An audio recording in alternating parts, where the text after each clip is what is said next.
মেহেরপুরে নিত্য প্রয়োজনীয় পণ্যের দাম স্থিতিশীল থাকলেও মুরগির দাম বেড়েছে। এতে বিপাকে সাধারণ মানুষ। বাজারে ছোলা, ডাল, চাল, তেল ও খেজুরের বাজারের দর স্থিতিশীল রয়েছে। তবে শীতকালীন সবজি সরবরাহ কমে যাওয়ায় কয়েকটি কাঁচা সবজির দাম বাড়তির দিকে। কিন্তু সবচেয়ে বেশি দাম বেড়েছে ব্রয়লার, লেয়ার ও পোলট্রি মুরগিতে। গেল এক সপ্তাহ ধরে প্রতি কেজিতে 40 টাকা পর্যন্ত দাম বেড়েছে।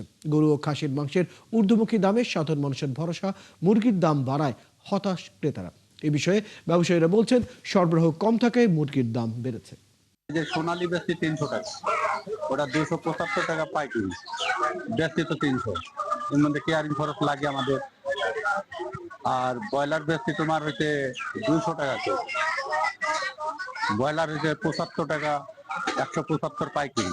দর্শক, এবার মেহেরপুরের রমজানের বাজার খবর জানবো। আমাদের সাথে যুক্ত হচ্ছেন সহকর্মী আসিফ ইকবাল। আসিফ, কেমন যাচ্ছে মেহেরপুরের রমজানের বাজার? নিত্য পণ্যের দাম কেমন দেখছেন? এবং এছাড়া এর আগে আমরা চিটাগাং, মানিকগঞ্জ, পটুয়াখালী সহ বেশ কিছু জায়গায় খবর দিয়েছি। সেখানে যে শসা এবং খেজুর এই ধরনের সবজির পণ্যের দাম আমরা বাড়তে দেখছি।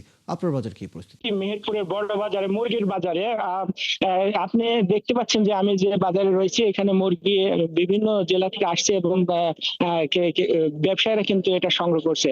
আপনি জানেন রমজানের শুরুতেই নিত্য প্রয়োজনীয় দাম স্থিতিশীল থাকলে কিন্তু মুরগির বাজার অস্থিরতা রয়েছে।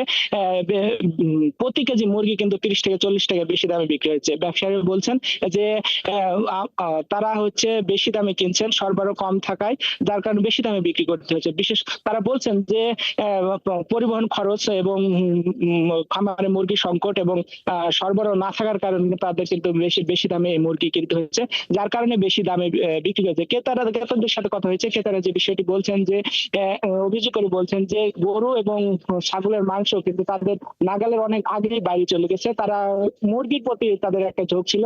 এই পুষ্টি চাহিদা কিন্তু মুরগির মাংস দিয়ে তারা পূরণ করে থাকেন। রমজানের শুরুতে তারা 30 থেকে 40 টাকা দামে বেশি কেনার কারণে তারা কিন্তু খুব প্রকাশ করছেন।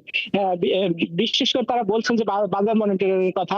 আমরা জেলা প্রশাসনের সাথে কথা বলছি, জেলা প্রশাসন বলছেন যে গতকালকে তারা কিন্তু বাজার মনিটরিং বিষয়ে একটা সভা করেছেন। সেই সভাতে সিদ্ধান্ত হয়েছে যে এই রমজানে নিত্য প্রয়োজনীয় পণ্যের দাম স্বাভাবিক রাখার জন্য তারা সকল প্রয়োজনীয় ব্যবস্থা গ্রহণ করবেন। ফয়সাল, আপনার এখানে যে পরিবহন খরচ বেড়েছে যে বলা হচ্ছে এবং সরবরাহ কমেছে বলা হচ্ছে, কি পরিমাণ সরবরাহ কমেছে আর পরিবহন খরচ কি পরিমাণ বেড়েছে?